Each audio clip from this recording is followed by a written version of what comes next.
4 जुलाई है और दिन सोमवार का है। नए आईएएस अधिकारी डॉक्टर योगेश कुमार सागर साहब से मेरी पहली मुलाकात हुई है और भागलपुर में नगर निगम में नगर आयुक्त के पद पर है। मैं उनसे बात करता हूं। काफ़ी जगह यह जब से आए हैं धरातल स्थल पर अपना कार्य करते हुए देखे जा रहे हैं।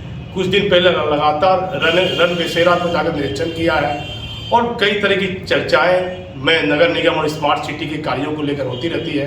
मैं सर से बात करता हूं और किस बैच के आईएएस अधिकारी हैं सर से पूरा मैं परिचय लेता हूं।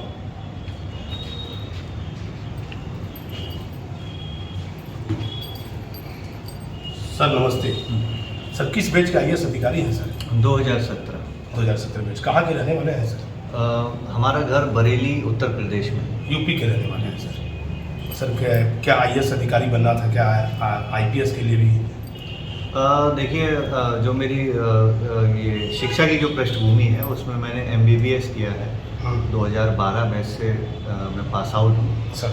एमबीबीएस के बाद ही मैंने सिविल सेवा की तैयारी की है और उसके बाद 2015 में पहली बार जो आईआरएस इनकम टैक्स में मेरा सिलेक्शन हुआ उसकी ट्रेनिंग मिली है। उसके बाद 2017 में आईएएस में सिलेक्शन हुआ है और बिहार कैडर का मुझे। तो सर एक आईएएस अधिकारी चयन करना था, दो ऑब्जेक्शन था। आईपीएस भी आप बन सकते थे। क्या पहले से मन में परिवार में कोई लोग प्रशासनिक अधिकारी में पद पर थे? नहीं, देखिए, जो भी सिविल सेवा में जो सबसे अच्छी सेवाओं में मानी जाती है, अब अपना अपना लोगों का चॉइस होता है, तो भारतीय प्रशासनिक सेवा में लोग आना चाहते हैं और वही मेरी पहली चॉइस थी।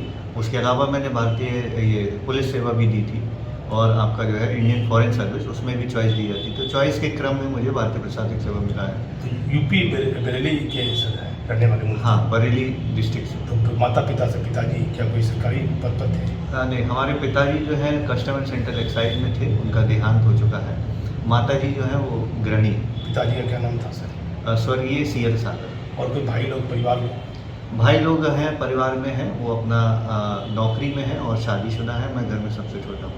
अब देखिए, यूपी उत्तर प्रदेश केडर के बहुत आईएएस और आईपीएस अधिकारी बिहार में कार्यरत हैं और स्मार्ट सिटी को लेकर सर अभी जिम को लेकर बात हो रही थी कि यह जिम को लेकर क्या नए देखिए, स्मार्ट सिटी में बहुत सारे प्रोजेक्ट्स हैं और जिस पे हम लोग लगातार अभी मॉनिटरिंग करते हुए और बेहतर काम जितना जल्द से जल्द हम लोगों का कंप्लीट हो उस पर हम लोग ट्राई कर रहे हैं। तो उसी में सबसे महत्वपूर्ण कंपोनेंट है सैंडीज कंपाउंड।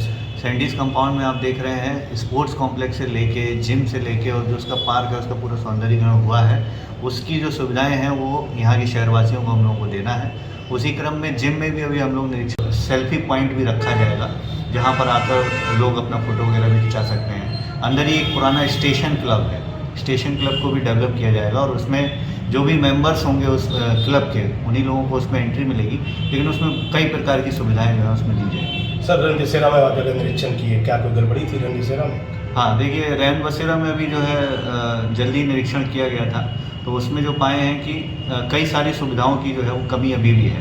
तो उसमें डायरेक्शन दिया है इंजीनियर साहब को भी, जितना भी सिविल वर्क है, जहाँ जहाँ प्लास्टर उखड़ा हुआ है, जहाँ जहाँ पानी की समस्या है, टॉयलेट में कोई दिक्कत है, वो सारे का एस्टीमेट बना के देंगे और तुरंत उस पर कार्रवाई करते हुए हम लोग उसको एक मॉडल जो है रैन बसेरा है उसके नाम से पेंटिंग वेंटिंग कराकर एकदम जल्दी आने वाले समय में उसका उद्घाटन भी करेंगे। उसके अलावा रैन बसेरा में जो लोग उसका संचालन कर रहे हैं, जैसे एएलओ को उसका संचालन करने के लिए दिया गया है, तो उनको जो है रिपोर्टिंग कैसे करना है। प्रतिदिन 3 या 4 लोग आ रहे हैं, अगर कहीं मिस रिपोर्टिंग होती है, गलत तरीके से डेटा पेश किया जाता है, जांच में गड़बड़ी पाई जाती है, तो उन पर हम लोग कार्रवाई करेंगे। हम लोगों ने उनको सख्त हिदायत दी। स्मार्ट सिटी में सर पहली पोस्टिंग आपकी हुई है, कैसा आपको लग रहा है? इससे पहले कहाँ कार्यरत थे सर? इससे पहले देखिए, बिहार में मेरा ट्रेनिंग जो है वो गया डिस्ट्रिक्ट में हुआ, उसके बाद एसडीएम में फॉरबिसगंज अररिया में रहा हूँ और जस्ट इससे पहले डीडीसी था बक्सर में।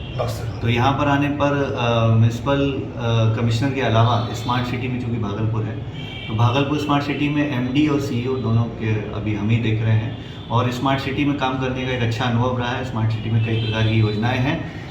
उद्देश्य यही है कि शहरवासियों को ज़्यादा से ज़्यादा अच्छी से अच्छी बेहतर सुविधा मिले। इसके जो मुख्य कंपोनेंट है स्मार्ट सिटी के, जिसमें लगेगा कि आपको स्मार्ट सिटी में कुछ काम हुआ, हाईटेक हो रहा है, तो टेक्नोलॉजी का कैसे उसमें यूज़ हो रहा है, उसमें है कि इंटीग्रेटेड कंट्रोल कमांड सेंटर होता है, उसका अभी कार्य चल रहा है बिल्डिंग का, और आपका जो फाइबर केबल ये सब और कैमरा जो सीसीटीवी सब लगेगा। उससे क्या होगा कि हम लोग ट्रैफिक कंट्रोल कर सकते हैं, पूरे सिटी का हमारे पास मैप होगा, जीआईएस मैपिंग कर सकते हैं, अतिक्रमण कहाँ है कहाँ नहीं है वो सब हटा सकते हैं, इमरजेंसी कॉल सिस्टम है, क्राइम पे बहुत ज़्यादा उस पर जो है कंट्रोल होने की वो संभावना बनी रहेगी। तो ये सब चीज़ों की बिल्डिंग अभी शीघ्र ही तैयार होगी और संभवतः हम लोग वो करेंगे। दूसरा चीज़ है स्मार्ट रोड बहुत सारा बन रहा है, उसमें हम लोग रोड की वाइडनिंग करा रहे हैं कहीं कहीं पर आपका पेवर ब्लॉक से भी रोड को दिया गया है। तो एक रोड अच्छा हो जाए सिटी में, एक ट्रैफिक व्यवस्था सुधर जाए, ये दो मेन कंपोनेंट हैं। इसके अलावा एक टाउन हॉल है, तो एक अपने ही तरीके का एक जो है बढ़िया एक हम लोग का जो है ऑडिटोरियम जो है इसमें बनना है, जिसकी अच्छी खासी 100 के प्लस जो है वो कैपेसिटी रहेगी और आने वाले समय में एक शहर को ऑडिटोरियम भी मिल पाएगा। फिर यहाँ पर बहुत सारी चीज़ें हैं, जैसे भैरवा तालाब हुआ, सैंडीज कंपाउंड हमने आपको बता ही दिया, बरारी घाट का भी ब्यूटिफिकेशन है और आपका जो है वेंडिंग जोन में भी कुछ हम लोगों ने दिया है कि स्ट्रीट वेंडर्स को एक अच्छा वेंडिंग जोन दे सकें, वो भी इसका एक कंपोनेंट है। सोलर लाइट भी हम लोग पहले ही लगा चुके हैं, कई एरिया में हाई मास्ट लाइट है, स्ट्रीट लाइट्स है, ये सारे अभी जो है काम किए जाएंगे।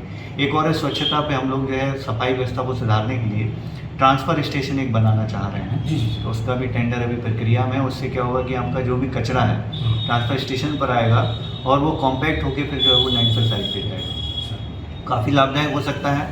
एक जो है कंपोनेंट हमारा है multi level automatic car parking का है, ये भी इसमें आधुनिक तकनीक के तहत जो कम स्पेस में कैसे हम लोग कार की पार्किंग करा सकते हैं, उसमें अपना लीवर और टेक्नोलॉजी की मदद से वो फर्स्ट फ्लोर सेकंड फ्लोर तक आसानी से जो है लिफ्ट करते हुए कार को जो है ऊपर ले जाएगी। तो ये भी एक आधुनिक तकनीक के तहत जो है देखने लायक चीज़ होगी शायद। सर सीसीटीवी कैमरा बहुत जगह खराब है नगर निगम का, उसको लेकर क्या है, अपराध कहीं ज़्यादा कोई घटना घट जाती है, क्या इसमें कोई सुधार लाने के लिए आप? बिल्कुल, देखिए इसमें हम लोग अभी सर्वे करा रहे हैं, कुछ कैमरे जो है वो पहले लगे थे, उसके बाद टेंडर हुआ और नई एजेंसी आई जिसको भी ICCC का काम मिला है, तो उन सब की जांच करा के जहाँ जहाँ कैमरा गलत खराब हो रहा है उसको भी ठीक कराया जाएगा।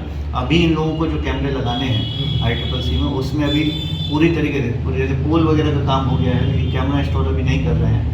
जैसे ही हम लोग जो है सारी व्यवस्था के साथ कंट्रोल रूम के साथ हो जाएंगे तभी कैमरा इंस्टॉल करेंगे, बिकॉज कैमरा वगैरह या ऐसी चीज़ें हैं जिसको थोड़ा सा एक वो रहता है कि डैमेज ना हो जाए, चोरी ना हो जाए, तो ये शीघ्र ही काम होगा और जो पुराने कैमरे खराब हैं उनको भी ठीक करेंगे। कितने कैमरे लगेंगे लमसम सर? इसमें 100+ कैमरे लगेंगे, आवश्यकता अनुसार बढ़ाए भी जा सकते हैं।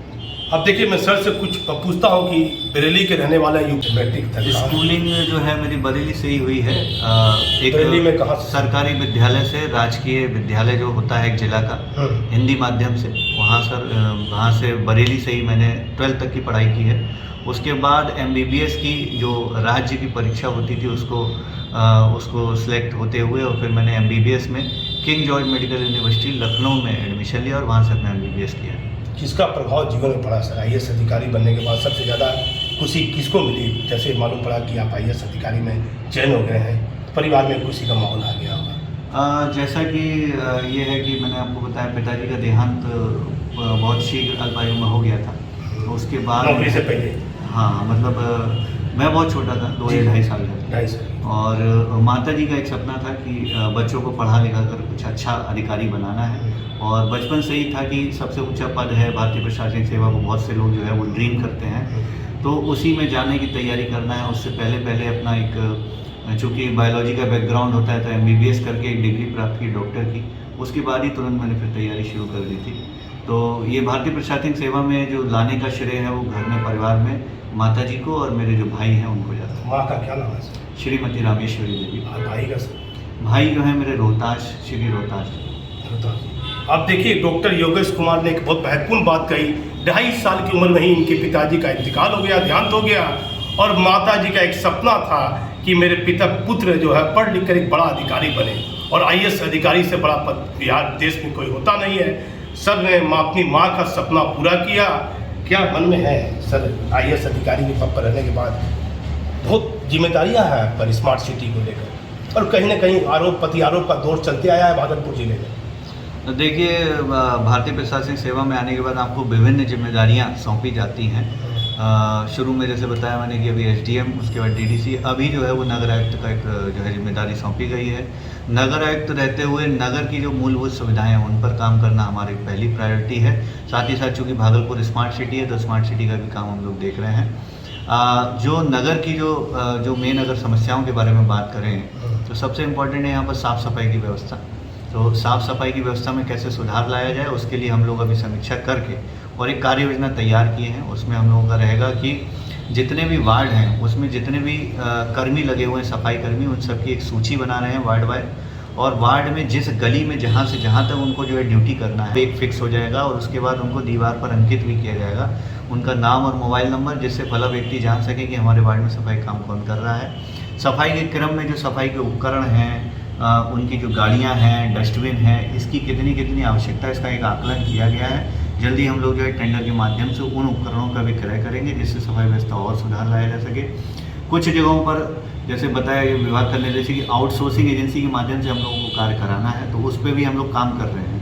तो दोनों मॉडल को साथ में भी लेते हुए चलेंगे कि आउटसोर्सिंग के माध्यम से अगर कितना अच्छा रिजल्ट आ रहा है उसको हम कैसे ज़्यादा से ज़्यादा बढ़ाएं और जो हमारे अभी इंटरनल सिस्टम में क्या खामियां हैं उसको हम लोग कैसे कैसे करेक्ट करें। एक और महत्वपूर्ण चीज़ है कि यहाँ पर जब भी कोई शिकायत करता है तो उसका त्वरित निष्पादन, बहुत सारी कंप्लेन आती हैं, उसके लिए हमने व्हाट्सएप ग्रुप बनाया है, एक नंबर भी दिया है। उस नंबर पे लोग शिकायत करते हैं, उसकी पंजी संधारित होती है और उनको प्री एंड पोस्ट का फ़ोटो डालना पड़ता है कि सफाई से पहले यहाँ पर यह व्यवस्था थी, ये फ़ोटोग्राफ है, सफाई कर दी गई है, उसका निष्पादन के बाद जो उसका फ़ोटोग्राफ आएगा तभी हम लोग उसको देखते हैं। अगर ऐसी स्थिति में कोई भी व्यक्ति जो ठीक से सफाई नहीं कर पा रहा है, जो भी कर्मी हमारा कहीं लापरवाही दिखाता है, तो हम उस पर एक्शन लेते हैं। पहले बहुत खराब स्थिति थी सर, क्या आपको लगता है बहुत खामियां आपने गड़बड़ी आपने पकड़ी होगी?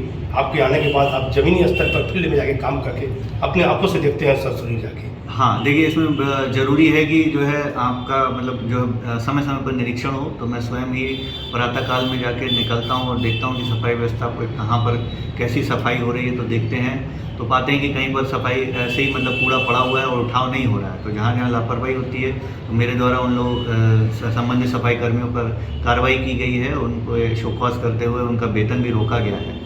इसके अलावा देखते हैं कि जो सफाई कर्मी हैं वो जो मैंडेट है कि उनको एक रिफ्लेक्टर जैकेट में होना चाहिए, तो वो ऐसे ही काम करते पाए गए। फिर हमने डायरेक्शन भी दिया है कि बिना उसके कोई काम नहीं करेगा।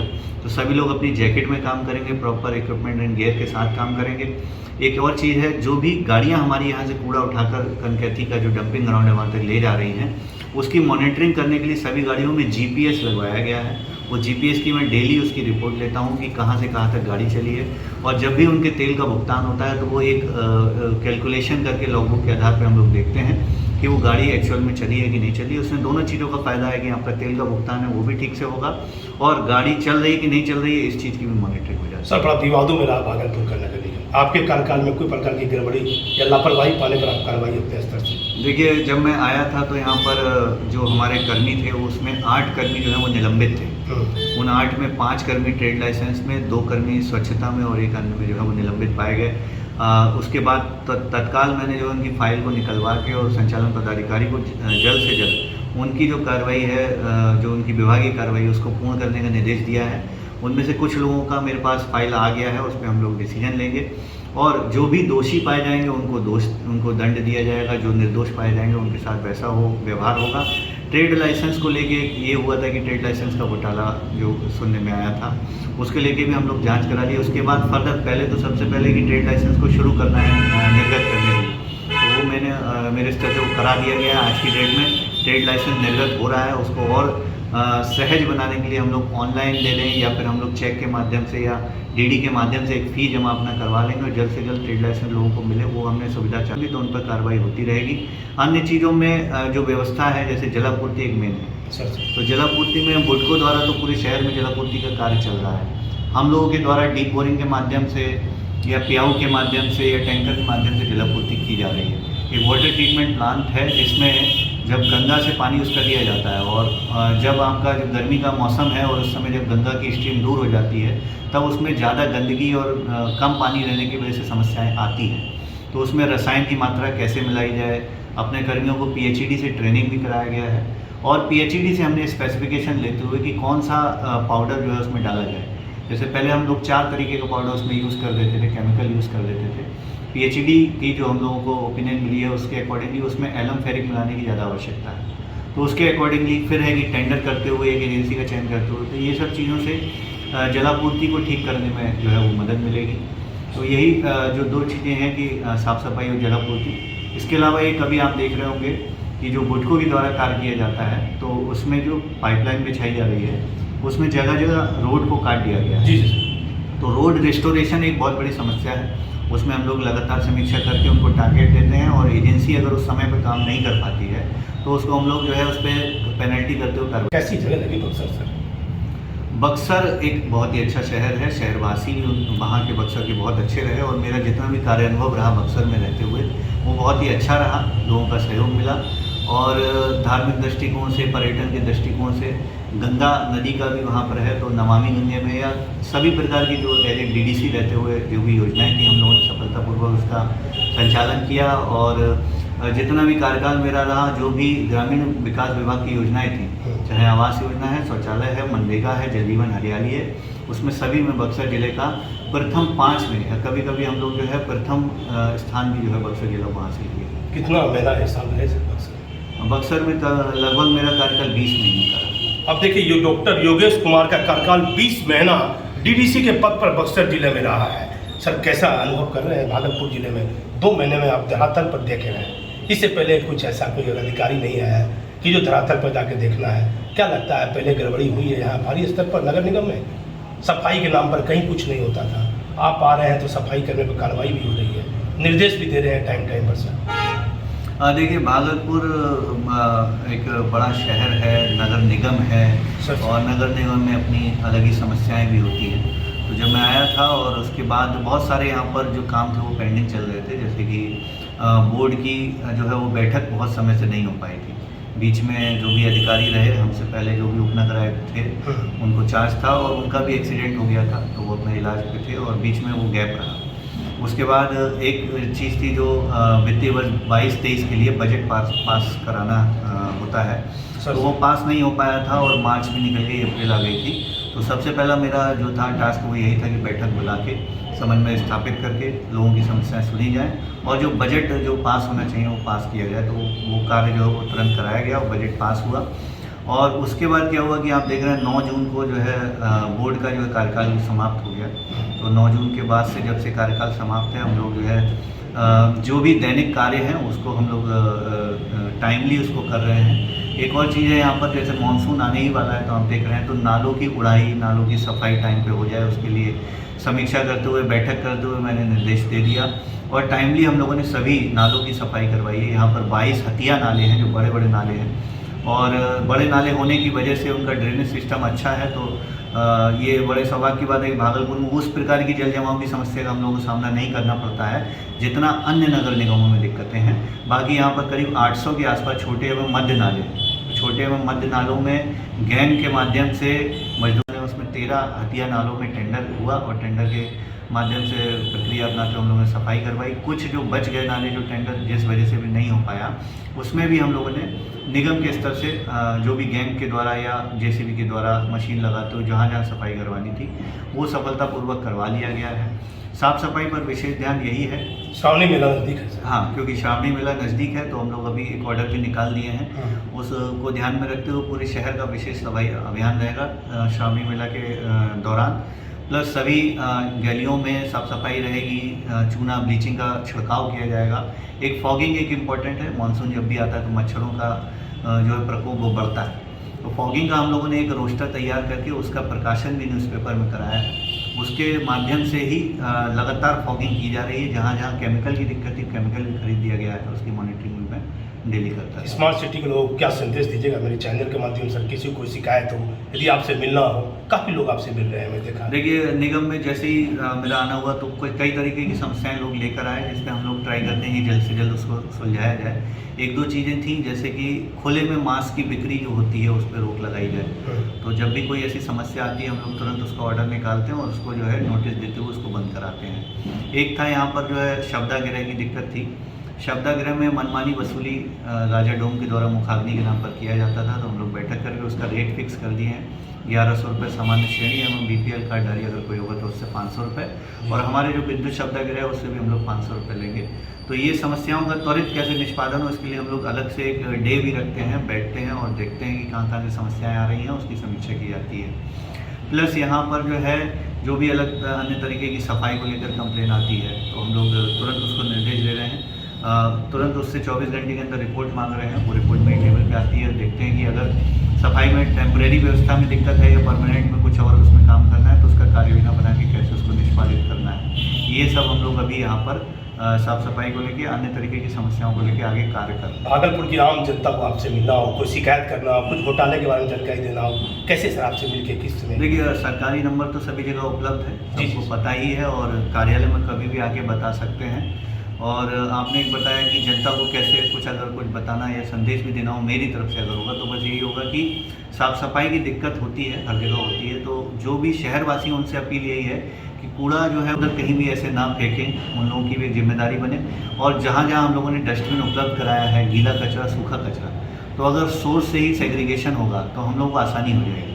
घर से ही वो अगर गीला और सूखा कचरा अलग अलग डस्टबिन में डाल के दे दें, और टिपर जो हम लोग का जा रहा है उसमें भी हरा और नीले कलर की डस्टबिन अलग अलग है, वहाँ पर भी हम लोग गीला कचरे के लिए कार्य कर रहे हैं। तो अभी आने वाले समय में भूतनाथ में एक गीला कचरे का कंपोस्ट पिट, यहाँ पर उसकी खाद बनाई जाएगी, उस पर कार्य चल रहा है। तो अभी कुछ ही दिनों में हम उसको जो है शुरू करवाने का हम लोग का योजना है। देखिए, सर से फिर बात करेंगे, लेकिन नए IAS अधिकारी हैं और मई महीने में योगदान सर ने दिया है 7 मई को, और 2 महीने के दौरान इन्होंने जो अपने कार्य किए हैं, सफाई का इनका मेन अभियान है। सावन को लेकर हर इलाके में चाहते हैं कि ये सफाई रहे, और जहां लापरवाही पाई जाती है उसमें ये कार्रवाई भी करते हैं। आप हमारे समाचार को पूरा इंटरव्यू सर के देखिए और बताइए कि आपको आप हमारे चैनल के माध्यम से कि कहाँ क्या गलतियाँ हैं। सर कहते हैं कि आप डायरेक्ट सर से किसी समय भी आकर इनसे मिल सकते हैं और सारी समस्याओं को इनसे मिलकर बता सकते हैं। मैं भागलपुर से दीपक नौरंगी।